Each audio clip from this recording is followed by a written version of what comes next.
विधवा बहू का फैसला। महक की शादी रोहन से होती है। रोहन माँ बाप का इकलौता बेटा होता है, लेकिन फिर किसी कारण से रोहन की मौत हो जाती है। बेटा महक, तेरे आगे इतनी बड़ी जिंदगी है, फिर बच्चों की भी जिम्मेदारी। तू कोई काम कर ले। मैं तो कहती हूँ रोहन के ऑफिस में ही बात कर ले, शायद तेरे लिए कोई काम निकल आए। हाँ माँ जी, मैं भी यही सोच रही थी, लेकिन कैसे बात करूं, किससे बात करूं, कुछ समझ में नहीं आ रहा। अब वो क्या नाम था रोहन का जो दोस्त हुआ करता था, पहले तो बड़ा आता था हमारे घर। राकेश की बात कर रहे हैं? पर वो तो रोहन के बाद से कभी आया ही नहीं, पता नहीं कहाँ है वो।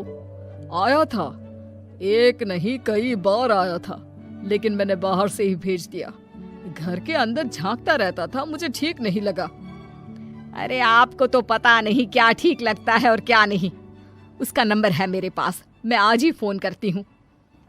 सास राकेश को फोन लगाती है और शाम को घर आने का न्योता दे देती है। अरे आंटी, ओहो भाग्य हमारे कि आपने घर बुलाया। मैं तो कई बार आया, लास्ट टाइम तो अंकल से मुलाकात भी हो गई थी। हाँ, वो हम लोगों को निकलना था ना कहीं उस वक्त। अरे छोड़ो ना बेटा, बोलो क्या लोगे? आपकी बहू। क्या बकवास कर रहे हो राकेश? अरे मेरा मतलब ये है कि आपकी बहू कहाँ है? भाभी जी के हाथ की चाय की बस एक प्याली मिल जाती तो। महक चाय लेकर आती है, लेकिन वो जैसे ही राकेश की ओर देखती है, उसे राकेश पसंद नहीं आता। वो अंदर जाने को होती है कि अरे भाभी जी कहाँ जा रही हैं? बैठिए तो सबके साथ। जी नहीं, बच्चों को खाना खिला रही हूँ, आप माँ जी से बात करें ना। अंदर जाने के बाद सास कहती है, अरे बेटा राकेश, वो क्या है ना, वैसे तो तेरे अंकल जी की पेंशन आती है, साथ ही ऊपर 2 मंजिल मकान से किराया भी, तो हम लोगों का तो अच्छा चल जाता है। लेकिन महक, उनकी चिंता आप न करें आंटी, आदेश दें बस आप तो। देखो भाग्यवान, रहने दो, कोई बात नहीं, मैनेज हो जाएगा। अरे क्या मैनेज हो जाएगा अंकल, हमें भी बता दें। आप चुप रहिए जी। अब वो क्या है ना राकेश, तुझे तो पता है कि रोहन के 2 बच्चे हैं, उनकी पढ़ाई लिखाई का खर्चा बहुत है। हम ये चाह रहे थे कि रोहन के ऑफिस में महक को भी अगर कोई काम मिल जाता तो। क्यों नहीं आंटी जी, मैं हूं ना, मैं बात कर लेता हूँ। वैसे तो आप हाँ ही समझिए। महक भाभी को बोल देना कि कल तैयार रहें मेरे साथ ऑफिस चलने के लिए, मैं मालिकों से मिलवा दूंगा उन्हें। महक अंदर से सब सुन रही थी। अच्छा आंटी जी, तो चलता हूँ, कल आ जाऊंगा। अच्छा भाभी जी, तैयार रहिएगा कल। राकेश तो चला जाता है, लेकिन ससुर सास पर बरस पड़ते हैं। मुझे ये आदमी एक पैसे का पसंद नहीं है। तुम इसे बोल दो कि हमें कहीं नहीं करवानी बहू से कोई नौकरी। अरे क्यों नहीं करवानी? सारा पैसा मैं इसके बच्चे और इसी पर उड़ा दूंगी, तो मेरी बेटी को क्या दूंगी? जरूरत क्या है तुम्हारी बेटी को तुम्हारे पैसे की? अरे वो तो पहले ही बड़े पैसे वाले घर की बहू है। अपनी बहू की सोचो जो अब तुम्हारी बेटी जैसी है। बच्चे रोहन की आखिरी निशानी है। अरे अपना भाषण अपने पास रखो, सारा दिन घर पर बैठी रोटियां तोड़ेगी, तो काम करे ना कुछ बाहर जाकर। बहू सब सुन रही होती है। वो अगली सुबह बिना मन के तैयार तो हो जाती है, लेकिन जैसे ही राकेश आता है, क्या बात है भाभी जी, रेडी हैं? तो फिर चले डेट पर, मतलब इंटरव्यू पर। महक सामने आती है कि सामने ससुर जी खड़े होते हैं। हाँ महक बेटा, आओ चलते हैं, मैं भी चल रहा हूँ। ससुर को तैयार देखकर राकेश का चेहरा बन जाता है। अब अंकल जी, आप परेशान हो जाएंगे। अरे रहने दीजिए ना, धूप भी बहुत है। वैसे भी स्कूटर में तो 2 लोग ही बैठ सकते हैं ना। तो तुम चलो, मैं बहू के साथ अपनी कार से आ जाता हूँ। महक ससुर जी को देखकर खुश हो जाती है, उसे शांति हो जाती है। वो लोग रोहन के ऑफिस जाते हैं, जहाँ बॉस कहते हैं, नमस्ते अंकल। नमस्ते महक, कैसे हैं आप लोग? रोहन का सुनकर बहुत दुख हुआ अंकल, वैसे कैसे आना हुआ? बेटा, क्या हमारी बहू के लिए तुम्हारी ऑफिस में कोई काम मिल सकता है? हमने राकेश से इसी सिलसिले में तुमसे बात करने को कहा था, उसी के कहने पर हम दोनों तुमसे मिलने आए हैं।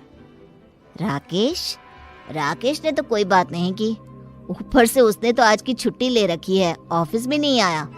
बोल रहा था जरूरी काम से जाना है। महक और ससुर एक दूसरे को देखने लगते हैं।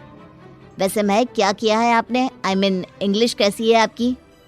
महक बॉस से अपनी पढ़ाई लिखाई और क्वालिफिकेशन के बारे में सब कुछ बताती है। ग्रेट, आपके लिए काम तो है लेकिन ऑफिस में नहीं। सर, मेरे बच्चे छोटे हैं, मैं फील्ड में काम नहीं कर सकती हूँ। मतलब वो काम घर से करना है, घर से रहकर बच्चे भी देखें और घर भी देखें, लेकिन हाँ, काम जरूर से करें। वो काम डाटा एंट्री का है, तो जब भी वक्त मिले काम करें, और इसके हम आपको अच्छे पैसे भी देंगे। महक बॉस की बात सुनकर खुश हो जाती है, उन्हें थैंक्स बोलकर घर आ जाती है। किसके साथ भेज रही थी तुम महक को? अरे वो कमीना, उसने तो ऑफिस से छुट्टी ले रखी थी, बात भी नहीं की थी उसने बॉस से बहू के काम के लिए। वो तो अच्छा हुआ कि मैं साथ में चला गया। हाँ, ठीक है, नौकरी मिल गई ना, इतना ही काफी है। समय बीतता है और एक दिन फिर दरवाजे पर दस्तक होती है। घर पर कोई नहीं था। महक दरवाजा खोलती है, देखती है तो सामने है राकेश। नमस्ते भाभी जी। नमस्ते, घर पर कोई नहीं है, आप कल आइएगा। अरे कैसी बात कर रही हैं भाभी जी, हम तो आपकी मदद के लिए आए हैं। वो क्या है ना, अंकल जी का फोन आया था कि आपको किसी मदद की जरूरत है। महक को आश्चर्य होता है कि उसके ससुर ने राकेश को फोन क्यों किया। वो ससुर जी को फोन करती है लेकिन फोन नहीं लगता। नहीं, हम लोगों को किसी भी चीज की जरूरत नहीं है, आप जा सकते हैं। अच्छा, एक कप चाय तो पिला दीजिए। महक चाय लेकर आती है। चाय पीने के बाद, रोहन मेरा बहुत अच्छा दोस्त था। उसने मुझसे कहा था कि वो रहे ना रहे, उसके घर वालों का, खास करके आपका ख्याल मुझे ही रखना है। तो मैं कल फिर आऊंगा भाभी जी। नहीं, माता पिताजी है नहीं, वो 4-5 दिन बाद आएंगे। आप उन लोगों के आने के बाद ही आइएगा।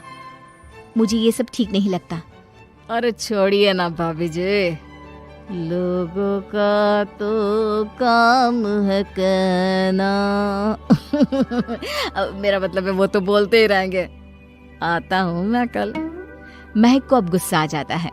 हमेशा शांत और मधुर बोलने वाली महक पहली बार जिंदगी में फैसला लेती है, और फैसला होता है राकेश को सबक सिखाने का। बड़े बेशर्म हैं आप। किसने कहा आपको कि आप आए? अरे भैया, साफ साफ बोला ना कि नहीं जरूरत है किसी की मदद की। मैं अकेले सक्षम हूँ अपना घर संभालने के लिए। आज आखिरी बार बोल रही हूँ, इस घर की तरफ आंख उठाकर भी देखा ना तो देख लेना, वरना पुलिस के हवाले कर दूंगी। निकलो यहाँ से, या धक्के मार कर निकालूं। पुलिस का नाम सुनते ही राकेश वहाँ से 9-2-11 हो जाता है, और महक को अपने फैसले पर गर्व होता है।